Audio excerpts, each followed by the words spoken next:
来看到东北亚的现状真的是被改变了，为什么呢？就是因为高市早苗。现在啊，这个中俄军机呢首次飞往东京，这个大陆的专家就说呢，以后啊对日执行常态化的战略巡航，就代表说现况被改变了嘛。好，以后中俄呢都有可能去进行对日本常态化的这个巡航了。而之前呢，这个裴洛西来台的时候，在2022年的时候呢，那个时候解放军机呢也是正式突破海峡中线与金门水域，开始对台湾和金门常态化巡航。而那个时候大陆的官媒就称，解放军出现了新常态，台湾当局习惯就好。哇，现在呢对日本也要比照办理了吗？这对台湾当时的这个情况是非常的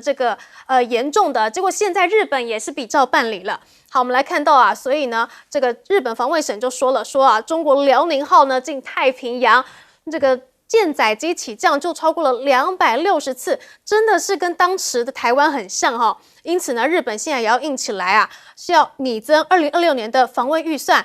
破纪录的9兆日元都要投入，要来强化反击能力啊。据报道呢，包含了美军的这个编整经费，都将要获取长程的射程导弹，来提升对敌基地的攻击能力，亦会用来采购无人机，来协助日方来建构海岸的防御系统。而现在日本开始要介入南海了吗？这件事情呢登上了微博热搜啊。大陆的学者就说了，日本呢对南海的军事介入呢，现在开始不仅仅限于政治。外交也开始从军事上面来介入了，产生了非常负面而且具有破坏性的效果。而现在呢，这个日方呢态度还是非常的硬哦，甚至呢出现了这个自卫队当时的这个说明，说呢当的时候战机被这个火控雷达朝着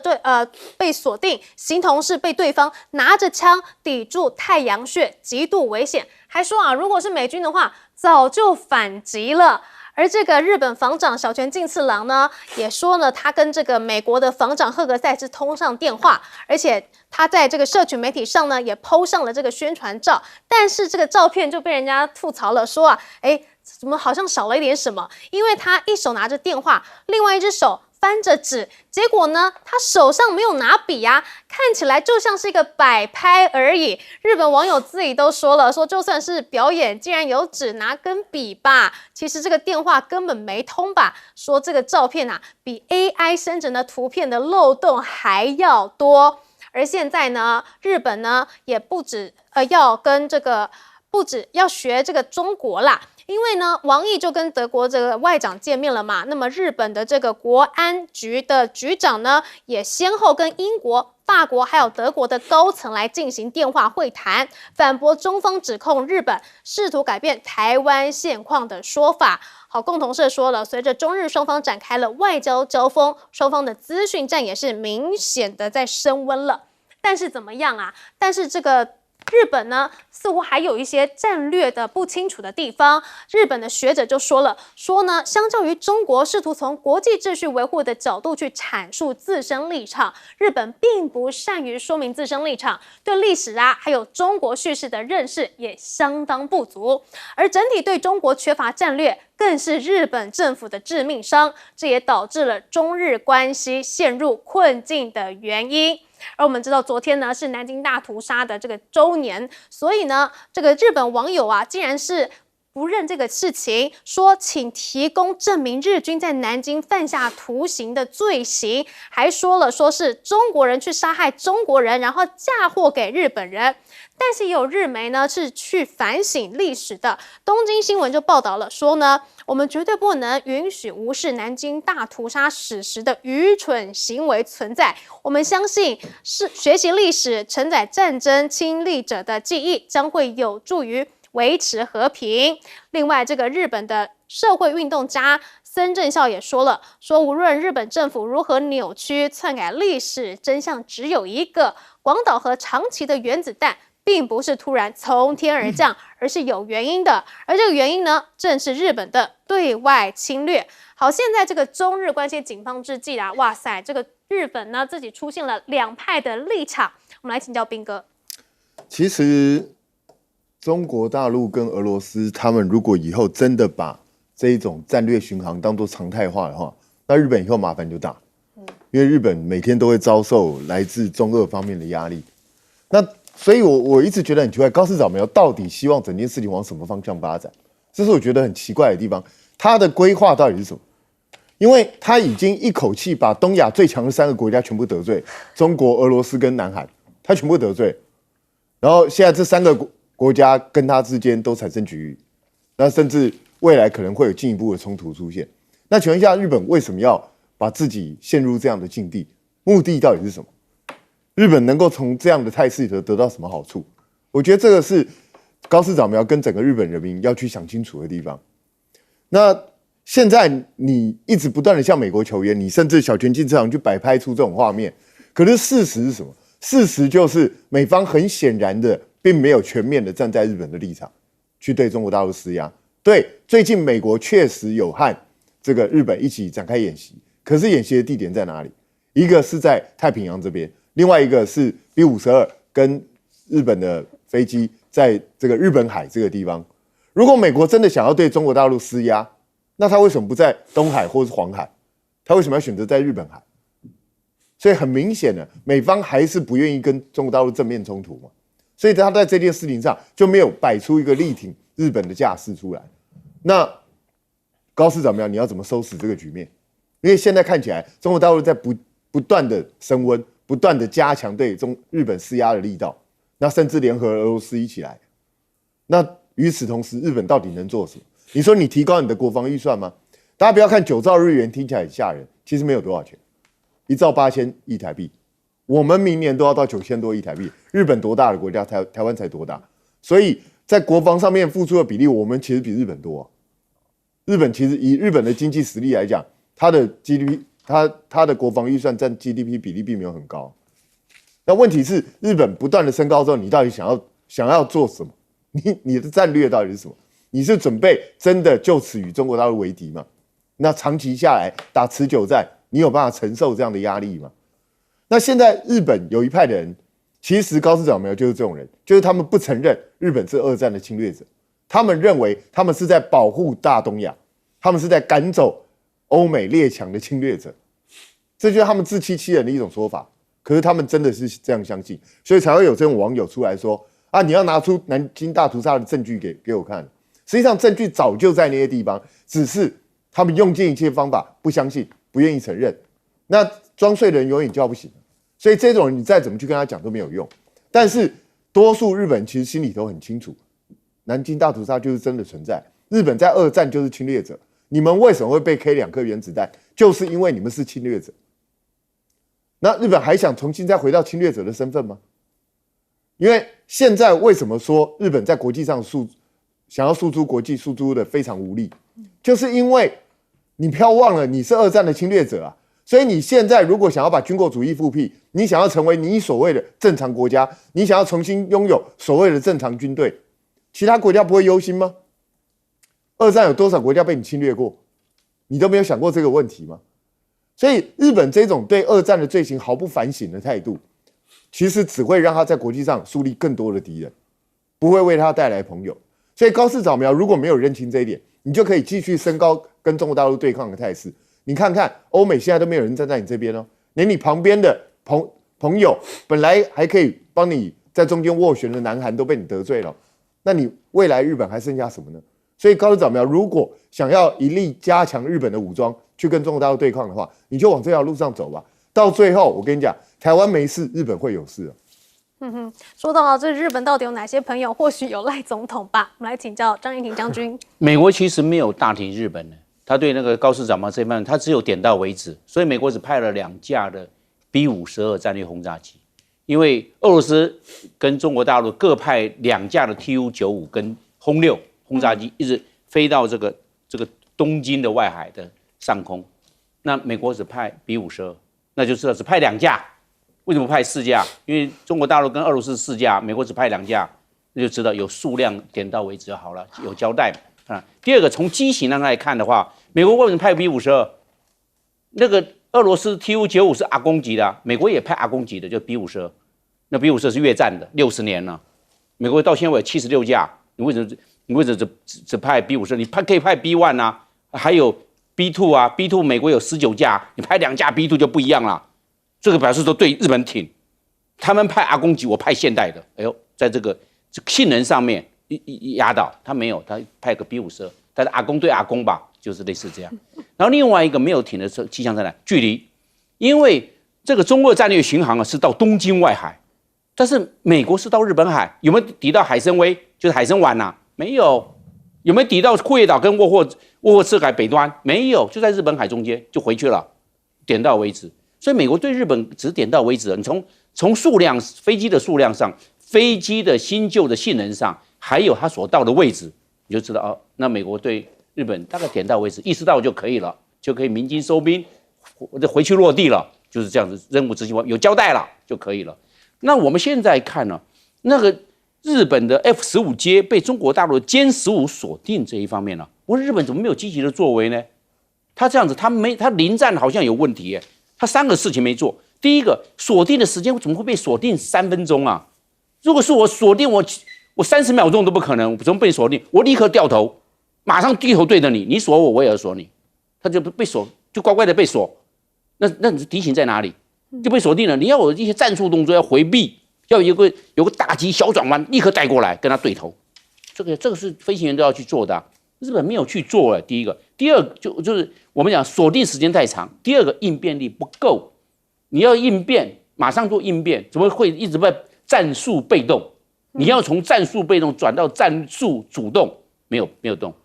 这是第二个。第三个，它应该启动电战系统，不管上面有没有挂 ANLQ184的电战系统，或者 ANLQ223的电战系统，这时候赶快要启动干扰，因为打仗一定是电战嘛。第三个，我没有看到日本他的有叙说，他有丢干扰丝，有丢火焰弹做干扰，没有或者日本在这一方面，我认为日本的应变是不及格的。好，接下来我们来请教翁履崇教授。其实日本在刚刚东大的学者为什么会提出来，日本好像战略上面进退失据哦？最主要的原因是因为日本呢，基本上对于美中竞争的架构，可能在情势上面判断出现了问题。日本确实在目前呢是不能输。在面对中方的部分是不能输，但是确实也自己知道赢不了，不能输赢不了，就出现了进退失据。而这种结构上面的进退失据，主要的原因是因为本来日本跟中国之间可以维持所谓的表面张力的平衡，表面张力的平衡是历史的渊源等等的因素哦，日中有竞争有贸易等等的紧张的关系，还可以维持表面上的稳定。问题是台湾问题没有拿捏好，就把这个杯水上面的表面张力给戳破了。戳破我们都知道，现实生活当中水溢出来了就很难覆水难收，就很难擦干净。现在就是在收尾的阶段，要请求其他国家的援助。可是这个时候呢，真正可以援助的、真正有实力可以帮助日本的美国，现在美国念兹在兹的是中美之间的互动，而且川普总统也非常清楚，美国现在的第一要务就是在明年春天的川习会，也就是美国为什么到现在为止呢？好像我们在台湾强调说什么支持日本，可是其实美国对于日本的支持只是点到为止。刚刚将军也说到了，为什么是点到为止？因为日本没有搞清楚，美国现在的重中之重、当务之急，并不是跟中国对抗，而是跟中国创造出能够谈判交易的条件哦。另外，我们在台湾也常常看到所谓的日本现在接受到了，好像高市早苗首相在民意上面得到了多高的支持，所以台湾会自己推论说，高市早苗首相谈到了台湾问题，然后民意高涨7-8成的支持，代表日本民众都认为所谓的台湾有事就是日本有事，这个论述是对的。但是事实上，你真的了解所谓的民意，你就知道，国家有危难的时候，国家遇到紧张状态的时候，通常对于领导人的支持度都会上升。这个在政治学叫做所谓的聚集效益 ，rally around the flag。美国最经典的例子就是911之后，小布希总统的支持度一度来到了91%、92%，原因是因为国家有危难，所以象征性的或者是直观的要去支持现在的领导人。高市早苗首相现在在民调上面的支持度，事实上跟所谓的台湾有事、日本有事不应该放在一起来看，这才是理性务实的态度。事实上，我们现在看到的，当日本跟中国的关系越来越紧张，日本国内政坛对于高市早苗首相的检讨，或者是认为说不应该在台湾问题上面有太多的琢磨，这种声音是越来越明显的。所以其实我们说在看所谓的中日的紧张关系，台湾尤其在台湾解读所谓的日本对台湾的支持的时候，真的把整个格局看看整个中美竞争的架构，看看日本现在怎么样去争取美国的支持遇到的困境。事实上，冷静来看待就会知道，其实台湾真的低调一点，在对日本的支持稍微的也是保守一点比较好。好，很明显的，日本对于国际局势的掌握是不太够的啦。我们先休息一下，待会回来。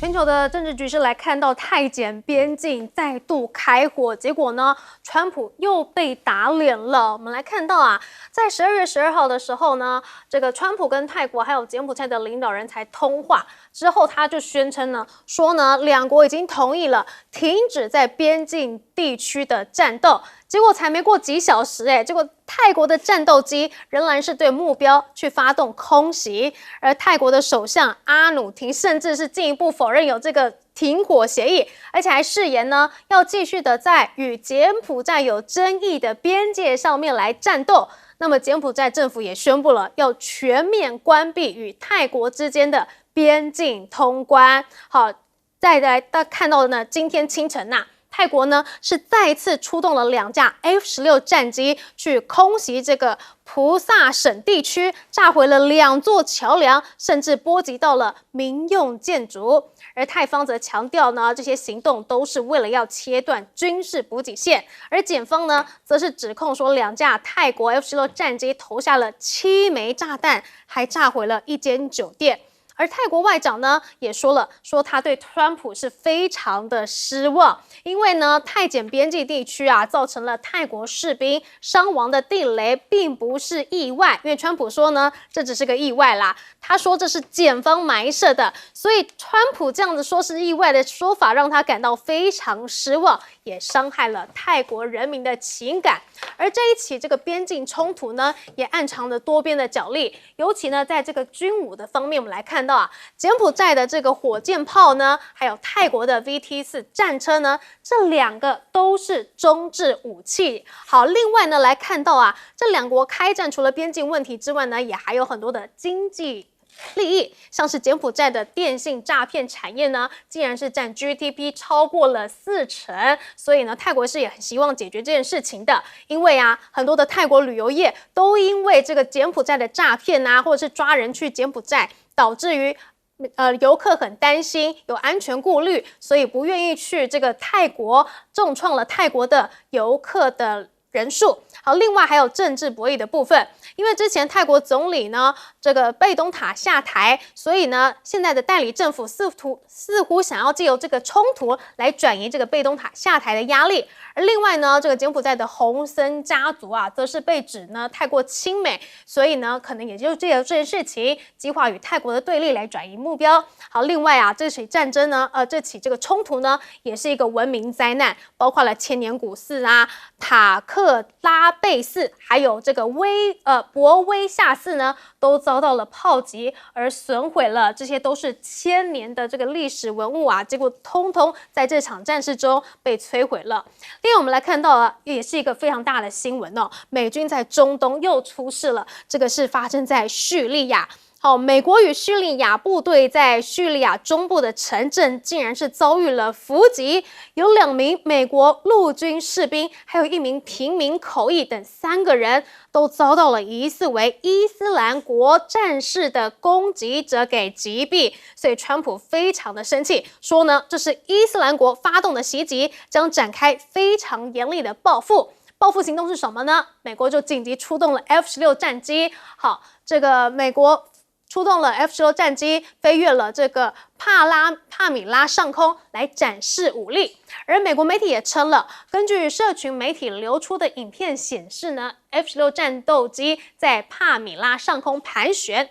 还有影片是拍到了一架美军的 A-10攻击机在该市上空来释放干扰弹，美国要硬起来了。好，另外来看到啊，关于这个美国对委内瑞拉的攻击行动是怎么样呢？哇，现在也有军机来进入委内瑞拉的领空吗？好，独家报道的是说呢，美国的军用飞机在周五晚间的时候进入了委内瑞拉领空。川普在宣布美国准备要对该地区的毒品恐怖组织来发动地面打击部队的几个小时之后呢，一架美国军机真的就进入了委内瑞拉的领空。那美国的安全部门消息人士也证实了这一项消息。好说呢，随后至少还有3架美国飞机也要进入委内瑞拉的领空。之前川普都说而已，就现在真的是侵入到领空了吗？那么这个航空网站也显示了，有几架的美国战斗机的应答机呢，在当时是停止发出讯号，由此推断这些战斗机可能是入侵了委内瑞拉的领空。那现在川普加大力道来施压，就是要逼马杜罗下台吗？不过现在他的重心呢是放在这个叙利亚跟委内瑞拉，对于泰检的这个停火冲突，难道会这个减少他的注意力吗？我们来请教彬哥。他应该拿泰检也没有什么辙吧，因为现在双方就是不理他，继续打。那实际上泰国为什么要一直持续打？因为第一个他们的军人踩到地雷受伤嘛，那另外一个更重要的就是，泰国军方现在他们的政局不稳，所以他刚好借这个机会，能够凝聚国内的民心士气，然后如果能够打一场比较漂亮的胜仗的话，就可以转移国内的很多压力。所以对泰国来讲，因为柬埔寨的军力跟泰国相比是远远不如，所以在这种状况下，他就是捡一个软柿子来捏，就是要刻意要打这一场战争。所以川普要他们停也停不下来。川普之前是用贸易优惠啊，是用关税这种东西胁迫他们停战，但是显然现在这两国也没有再太甩这些事情了，所以川普手上的武器就是这样，他接下来也没有办法拿出什么更新的东西啊，所以我觉得川普大概接下来就不太会管这件事了吧，因为他现在有更重要的在叙利亚这边。那老实说啦，战争当然是我们不希望看到的事情，一些人类重要的历史文明的东西因为战争摧毁，这也是很无奈的事情，但是没办法，政治永远是大于这些历史啊、这些文物的东西。现在双方都有需求，需要打上这一仗，所以我认为这个冲突会持续下去。那实际上，你说电诈产业，泰国是想要消灭吗？我看也未必见得，因为泰国官员里头恐怕很多也是电诈的幕后的大老板，所以我觉得大家共同在扶植这些产业，所以很多时候不是因为电诈的问题，而是因为他现在国内政治需求的问题。那至于叙利亚这边，现在当然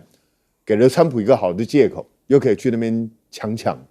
因为美军过去这几年一直不断的在叙利亚那边偷石油，你知道他们就跟强盗没什么两样，他就一直在那边偷东西，就是光明正大的偷。那叙利亚一点辙都没有，那现在又给他一个很好的借口，又可以让他继续去做，所以我觉得川普现在应该会对叙利亚产生高度兴趣。那与此同时，他会不会入侵委内瑞拉呢？你看他在那边驻军了已经好几个月的时间了，其实这个每天要花非常多钱的。然后他一直宣称说是要对毒品组织宣战，可是最吊诡的就是从已经几个月的时间，他宣称击毁了10几艘船，然后又扣押了油轮，又搞了这搞那。可是请问一下，毒品在哪？到现在川普从来没有给我们看毒品在什么地方。所以这真的是对毒品吗？很明显，他是要去胁迫马杜罗。但是你军机入侵委内瑞拉领空，这样就可以吓倒马杜罗吗？我个人是很怀疑的。马杜罗不是那一种3岁小孩，随便被你吓到就会跑掉，不会的。我认为马杜罗会继续僵持在那个地方。那问题是，美国真的要派地面部队入侵吗？因为委内瑞拉可不是个小国家，你派地面部队入侵，你准备打多久？因为马杜罗已经动员全国的人准备跟你开干，所以在这种状况下，我不认为川普会冒这个风险。或许他搞不好就借由叙利亚现在又起冲突这个事件，搞不好就可以稍微放松这边的压力。那但是他也不会就此停止，他还是会持续对马杜罗施压。可是这个施压会不会产生效果？我个人是非常存疑。因为之前这个川普才跟这个叙利亚的总统来在白宫见上面啊，结果现在这个局势又这样子。我们来请教张延廷将军。我认为这个泰国跟柬埔寨的这方面的边境冲突，我认为美国在这一方面的这种能够发挥的影响力，然后制约双方啊，能够把这个冲突降低哦。我认为他那个川普在这一方面并没有发挥积极的手段呢。他第一个，我认为他有3大手段呢，同时来就是使用效果有，他没用出来。第一个关税，因为美国对泰国是19%的关税，对柬埔寨是19%关税，你们两个继续打下来啊，更提高到50%的关税，就这样子啊。因为泰国跟美国的贸易啊是900亿美元，而且是泰国大量出售赚美金就对了。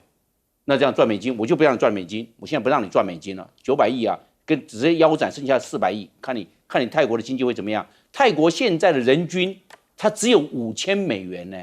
算是正在发展中。我们现在台湾都3万多美金了，你看它才5000美元，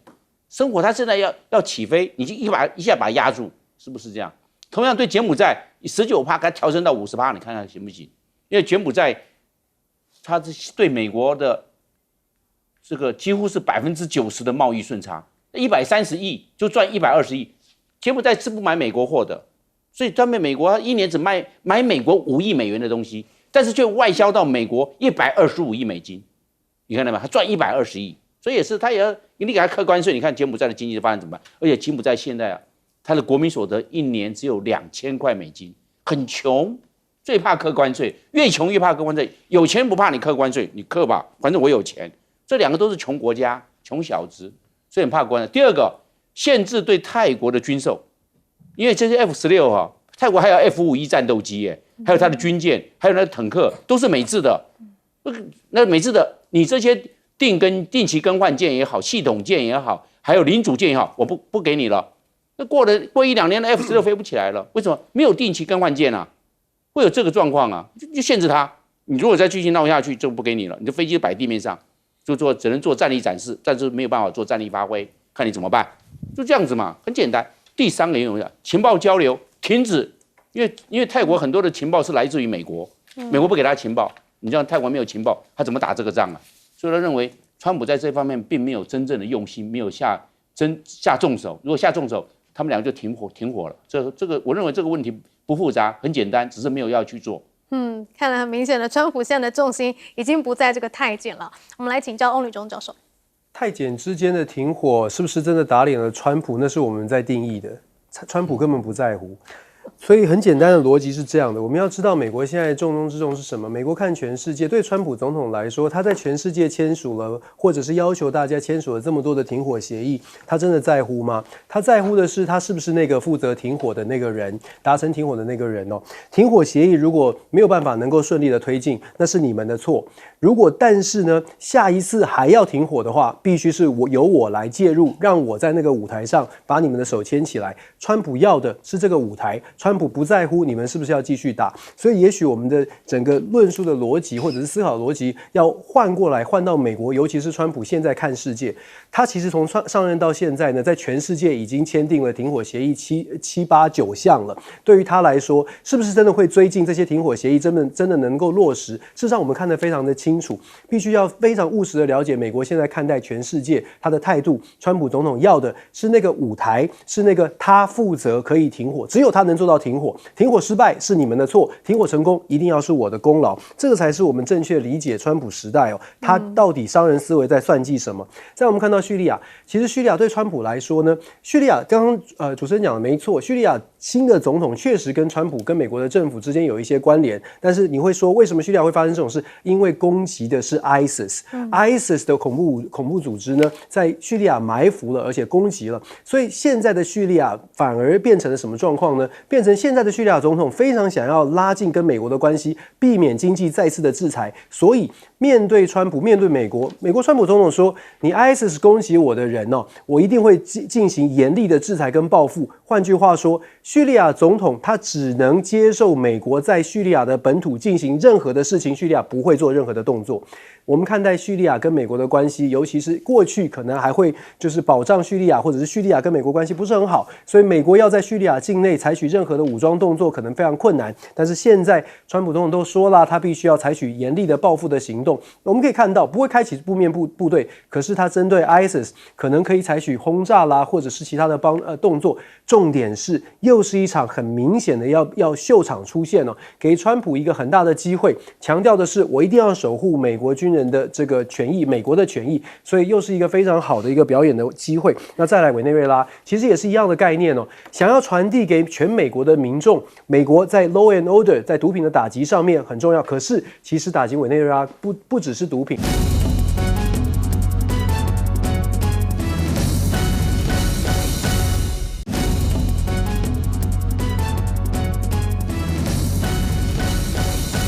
观众平安，欢迎收看 TBS 新闻大白话，我是王简秋。首先介绍这一节加入我们讨论国际国内大白话的来宾，第一位是前国安会副秘书长杨永明老师，简秋好，各位朋友好；前海军舰长吕礼士小舰长，主持人好，各位观众大家好；时事评论员胡文琪。浅秋好，大家好。看看昨天是我们的南京大屠杀的纪念日，在中国大陆的方面做了非常多大规模的纪念活动，还有要求真相重现的这种活动。那么中日的关系当然还是非常的紧张，在日本的防卫省这里公布了新闻稿啦、画面啦等等的，很高调在强调，连续7天这个担心大陆这边的海军航舰辽宁舰，已经连续在太平洋海域实施了260次这么多的舰载战机还有直升机的起降训练，各种演练一直在周边密集的进行。日方很担心，他直接指控是危险行为啊，还要抗议啊。那学者分析，很多的各种的国际分析学者都认为，这个都很简单，就是一个目的。警告日本，所谓的辽宁号炮舰外交的目的，快打快撤，看起来没有要长期真的要这样演练的这样的布局，看起来比较像是在战略控场啊，快打快撤，短时间制造政军威慑的信号。日本当然担心，所以喊着要见川普啦，希望美国出来调停啊，来做抗议啊。但以日本现在你增加的2026年的防卫预算来看，已经要投入破纪录的9兆日元来强化反击能力，包括要长程导弹啊，采取无人机的攻击等等的啦，海岸防线。这当然美国听蛮好的啊，增加越多来跟我买嘛。但有个画面是，如果这个日本方面要急着向美国方面求援来帮忙啊，我们现在被中俄联手啊施压啦哈，这个照片有没有问题？很多网友就说这个是他们的小泉进次郎说是跟美国国防部长通话的画面，结果连日本的网友都笑了，他底下留言都一大堆的这个留言说，你好歹这个纸啊也要拿支笔来写吧然后怎么白纸，然后通话这个严肃是在干嘛？是摆拍吗？当然通话有没有通话应该也不可能吹牛啦，但这个画面的摆拍有点太刻意，被网友笑了。但的确在中俄联手包夹日本的这个行动里，包括了空警500A 首次出现在这个巡航里头。中俄双方一共出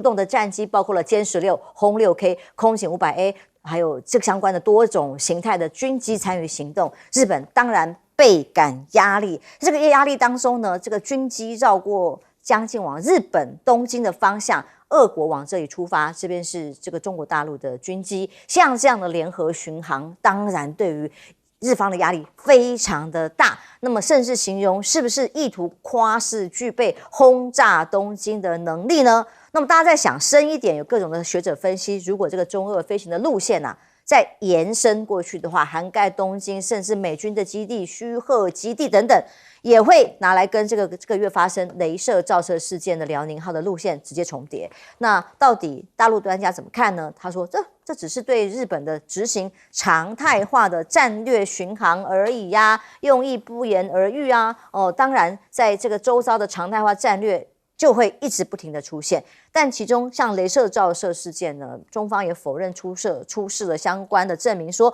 也已经事先告诉过日本啊，那你们也同意啊。而现在日本的各种中国专家的反应是说，是根本上日本缺乏了对华的战略跟叙事能力，不善于说明自己的立场，就连现在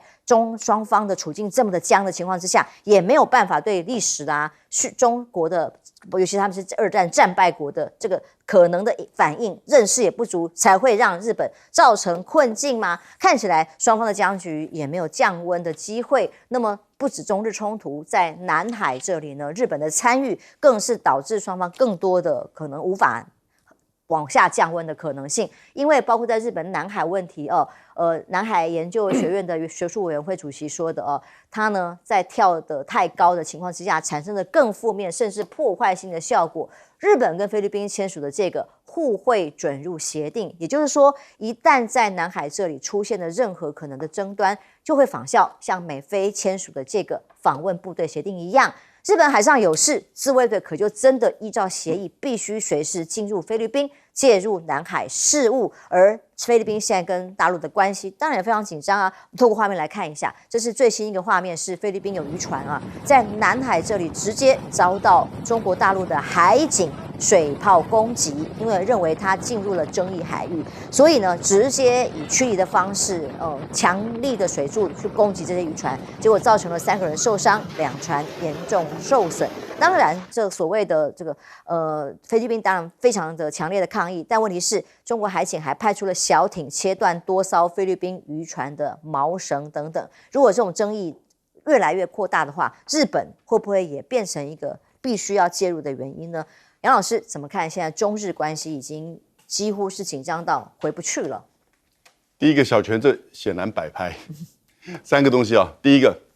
他那个纸，他那个笔记本是白色的，什么字都没有写，连个笔也没有拿，这就是日本网友找出来，这就是你在摆拍。那第二个呢？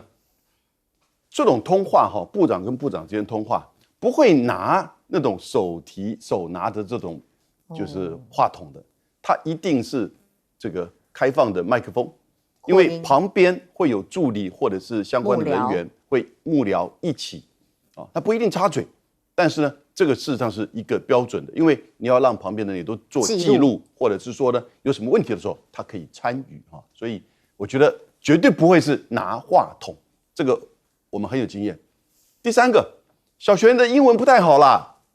所以我觉得他虽然哥伦比亚的硕士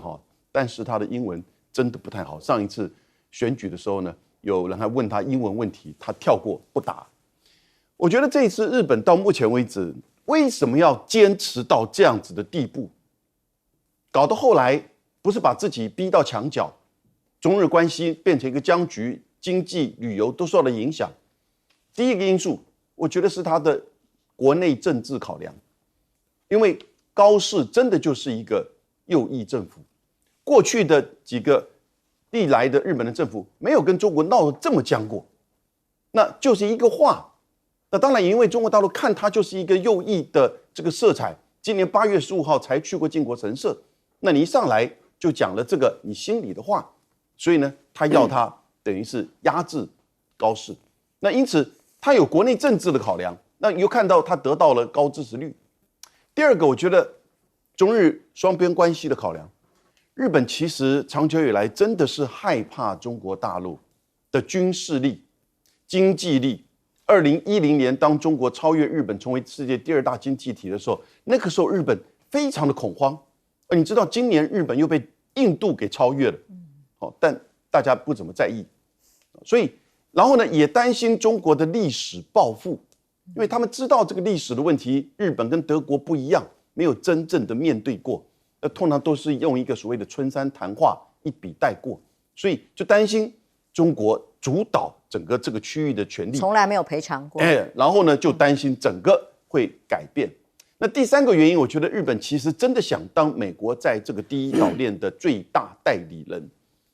也就是说，配合了他们的右翼的这个安全的计划。那想要在这个区域做一个就是区域的安全的主导者，那或者是美国在这边的副警长，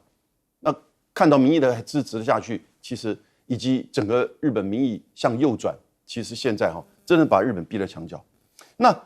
美国为什么没有什么反应呢？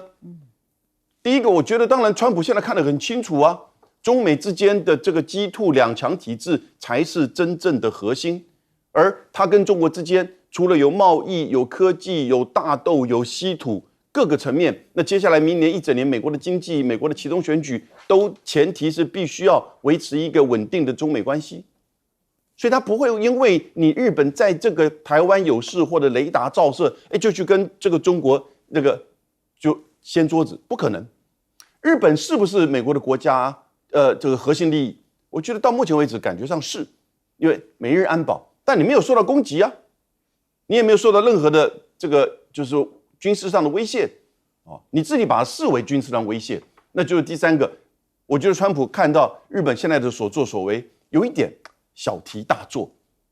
你说中国这边是不是小事化大？那这个是中国对所谓的台湾问题、历史问题以及日本的角色采取的这个作为。但日本这边是不是有小事夸大？那他自己本身也是不断的，你看像中俄的这个飞机飞行的时候，他的飞机也是非常靠近，俄罗斯这边都公布的那个影片，靠近到其实根本就是目视的这个距离，那个不要什么52公里、148公里啦。那但是日本可以做，中国大陆这边不可以做，所以呢，这就是美国也看得懂，不要被他不会被这个事情尾巴咬狗，然后呢被日本牵入到一个走向中美对抗的这样子的一个恶性循环，所以他有相当的自制力。那日本这边呢，其实就蛮寂寞的啦，那只好不断的在塑造像摆拍这种情况。那我觉得中国大陆呢，他现在的目标其实就很清楚了，他其实在威慑日本不要介入台海，他其实在展示他的远程打击跟联合作战能力。这个不只是对日本，其实也是对美国在这个区域的军事，他也在推动整个西太平洋的这种力量，就是说的这种改变。那当然他也在引进俄罗斯中俄之间这种战略合作，一直延续这几年在重要的议题的时候呢的这种相互的关系，以及呢他当然要掌握这整个区域安全，特别是跟台海问题有关的这种话语权。所以我觉得其实你现在看到中国大陆的这种情况，但我整理3点我自己的观察哈。第一点，我觉得真是刚刚提过，日本真的现在想当代理人，那我有一点担心，因为你当双方都提高军费，日本的军费从450亿美元提高到900亿美元，也就是9兆以上的这个日元的时候呢，其实擦枪走火的情况就很难去这个预料。那因此，日本要想当第一岛链的代理人，那在这个高市的发言当中我觉得现在他的态度很明确，而且民意似乎对他还蛮强烈的支持。那第二点，我觉得其实中国大陆这边对于解决台湾问题的决心似乎是更强化了。那我看到连续几篇大陆内部的，就是不管是学者还是一些评论员，甚至一些官员发表谈话的时候呢，谈到日本的问题当中，最后还是回到台海问题的解决。那我觉得这个东西就是会对北京产生一个，就是本来也许它不是，它有它的节奏，但是在这个事情上发现到日本高市上来之后呢，作为一个副警长介入到台海，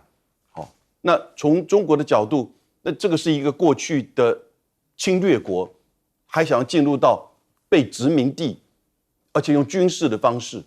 那不是整个改变不只是2战的成果，甚至是战争跟历史的问题吗？那尤其碰到南京大屠杀12月13号的这个事件的时候，那因此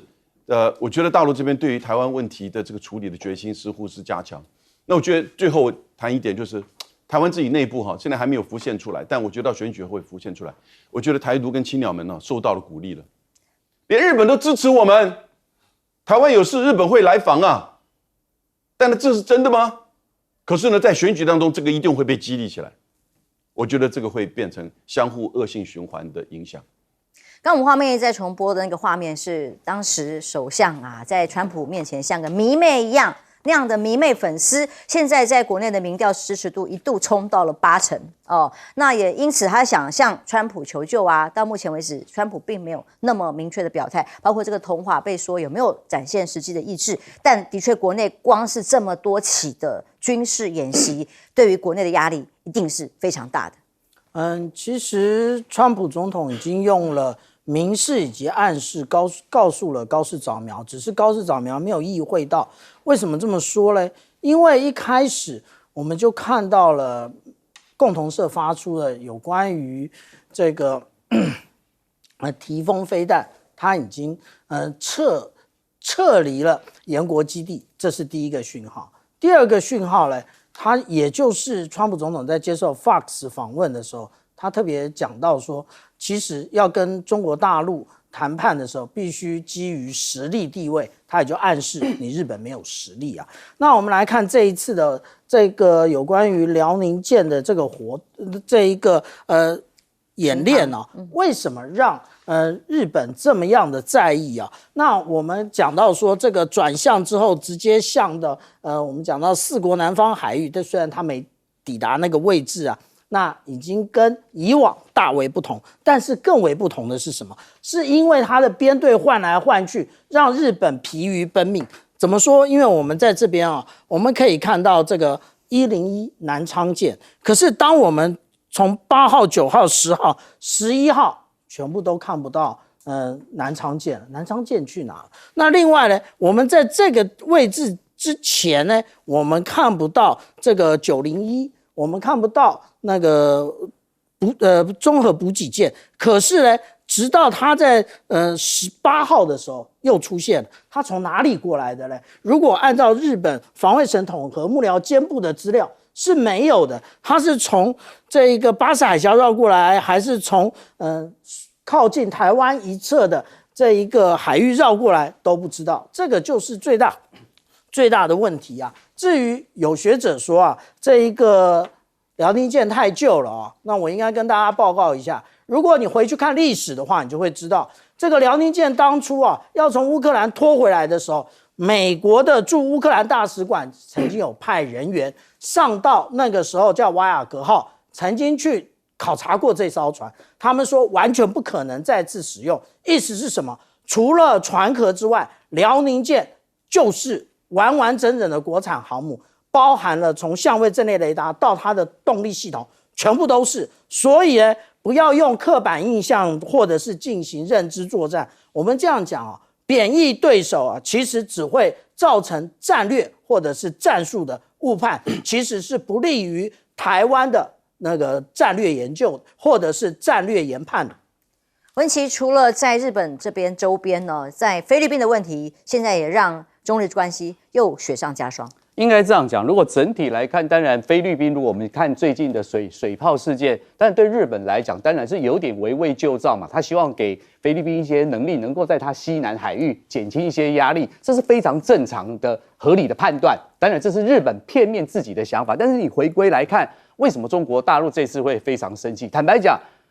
这个所谓高市早苗的右倾的这种军国主义，不是今年1天2天，所以早就对他已经基本的怀疑。可是，在釜山会议见面，你看到高市跟这个川普，然后接下来高市在跟习近平见面，对于习近平来讲，孰可忍孰不可忍，有点像我们核四，你张俊雄打了连在一个巴掌，就当下你就立刻不给我面子。遑论你根本到目前为止，就像东大的学者讲的，其实对于历史过往的错误，其实日本跟德国完全不一样，没有正式面对历史的错误，而且做出道歉赔偿，就是一直用所谓的春山富士啊的这些谈话。所以对于中国人来讲，我坦白说啦，或许中国大陆的某些人是觉得好开心，我用好开心是终于逮到了，好不容易逮到一个机会可以修理你日本。本来一开始你恪守这个所谓的72年体制，或是中日的4个文件，我还真的找不到你任何的皮条。可是今天是你自己送上门来，然后你回过头你看辽宁舰，如果日本真的有那么美国时间哦，你说260次，代表它状况 C4ISR 非常的强。那如果你能够把这样的心思用到更其他有关于和平，我觉得才是真正重点。更何况，中共现在在做的事情，就是有一点我们讲的一个战略：你到我家来，我就到你家去。否则，坦白讲，我在公海上的正常的训练，什么叫做危险行为啊？至于小泉，我跟你讲，很单纯，因为他的老大高市早苗就是这个样子，这副德性。坦白讲，他只剩下一个摆拍，他可以啊。所以，我觉得不管对日本、韩国乃至于台湾，如果在整个的战略架构上，还是回到。没办法，台湾是因为跟台湾海峡跟中国一衣带水，可是对日本来讲，北方有泽渚、慈武4岛的俄罗斯的争议，还有它跟韩国传统的争议，所以日本离中国大陆也一样很近。所以我觉得高市早苗，我认为他的底气不足，所以接下来我们继续看下去，我认为高市早苗还是必须要表态。当然，最好的表态就是他把中日声明完完整整的念一次。答案就出来，或许中国大陆会考虑说，好吧，给你一个机会，这是观察的重点。好，接下来看一场空中惊魂，又一次在飞机上有200多人的情况之下，290人哦，这客机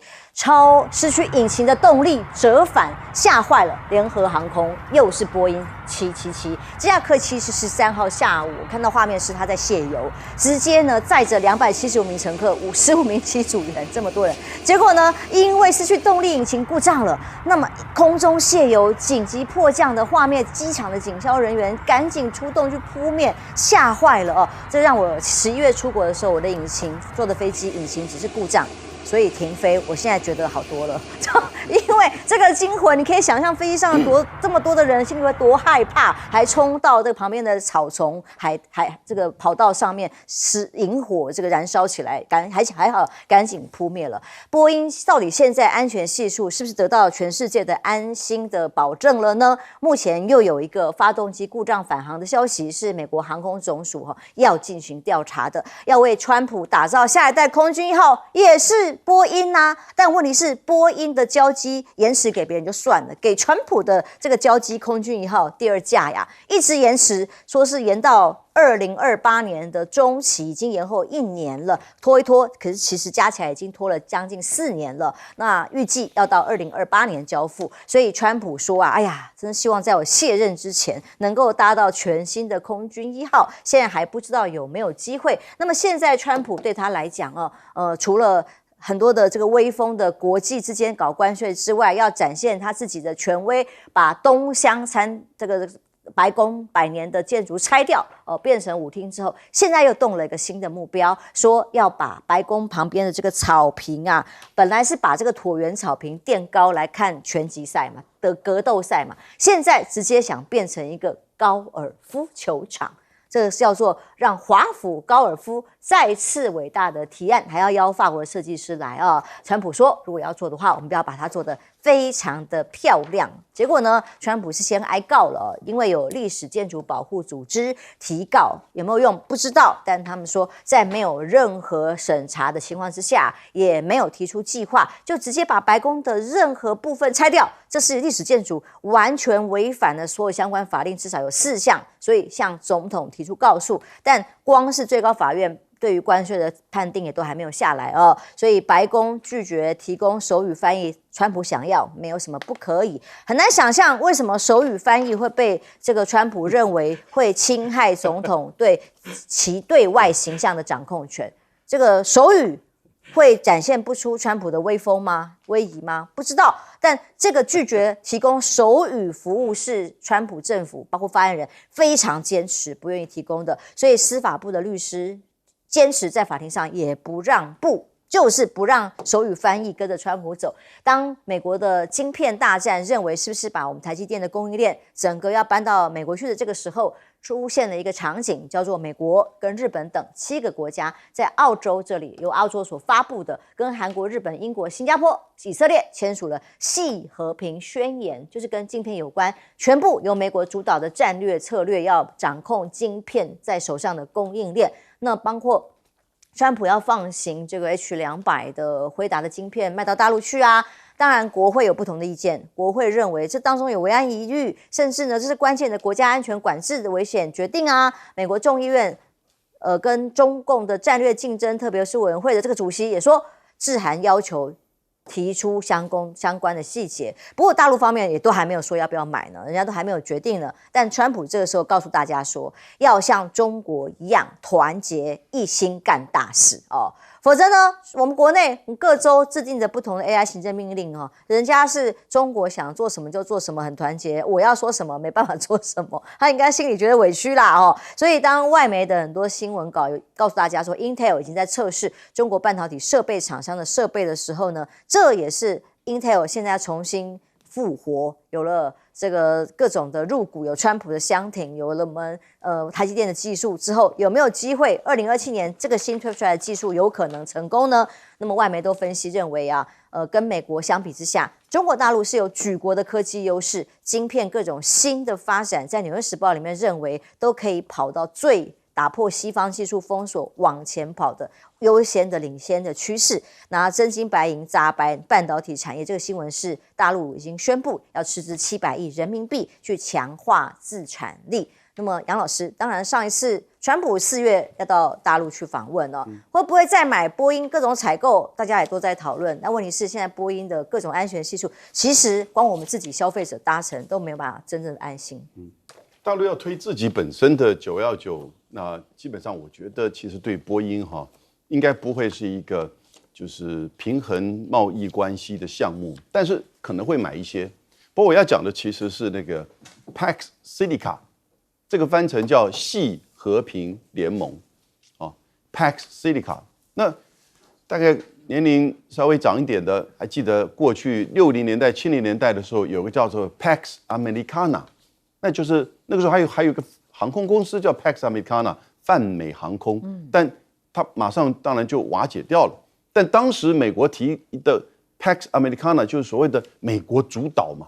虽然 Pax 这个拉丁文是和平，他现在用这个 Pax Silica 的意思就是说，我们美国跟几个国家结合在一起，包含澳洲、日本、韩国、新加坡、阿联酋、英国、荷兰，我们要来主导系是什么意思？也就是做半导体那个细晶、细土。所以 Pax Silica 讲的是半导体吗 ？No， 它其实讲的是 AI 争霸。他其实要去跟中国大陆做 AI 争霸的过程当中，他发现到美国自己不足以完全现在跟中国竞争了，因为黄仁勋最近讲了很多美国在能源美国在人才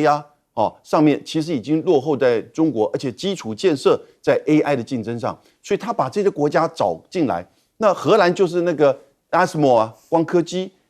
然后呢，那个阿联酋是什么？阿联酋是投资。日本、韩国就当然很清楚，材料跟这些设备，没有提到台湾。可是我们的驻美代表于大雷，这是昨天上午美国这样子的一个场合签了一个这个宣言，于大雷亲自出席。那为什么不把台湾放在里面？因为拜登那个时候搞了一个晶片4联盟，还记得吗？美日韩台，结果日韩到后来意气阑珊，因为他认为在一个国际的联盟当中，把台湾放进来，可能会招致中国大陆强力的反弹跟打压，所以晶片4联盟就昙花一现。拜登那个时候也弄一个叫印太经济框架，那什么意思呢？也就反正你们大家这个要来投资我们，但是我的市场不开放，那现在也昙花一现。现在我觉得这个 Pax Silica 就表示说，美国现在要把大家框起来，来帮助我美国做 AI 争霸的主导。你出钱，你出技术，你做制造，台湾不会放弃掉，因为台湾很顺从。鲁特尼克已经说了，台积电会投资2000亿以上，所以不是1650亿。那因此呢，这样一个情况有可能成功吗？我个人觉得各国的政策的协调，担心中国大陆的市场的失去。或者是大陆这边经济跟外交上的这种所谓的打压，那还有呢，你如何去做这个分论协调合作，这都是很困难的问题。更不要忘记政府在那边签个约，关企业什么事啊？这都是企业在做这些 AI 半导体技术制造这些的这个推动。因此，我觉得这个当然并不是说完全不可能。那我再提供一个。这2天出来的消息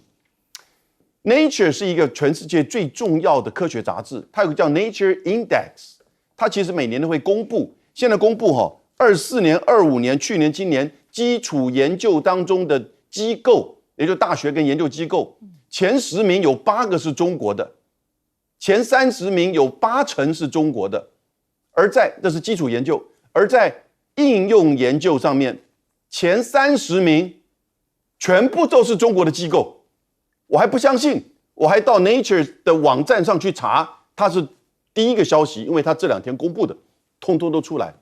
所以在基础研究、在人才、在能源、在各个层面，其实中美之间的 AI 争霸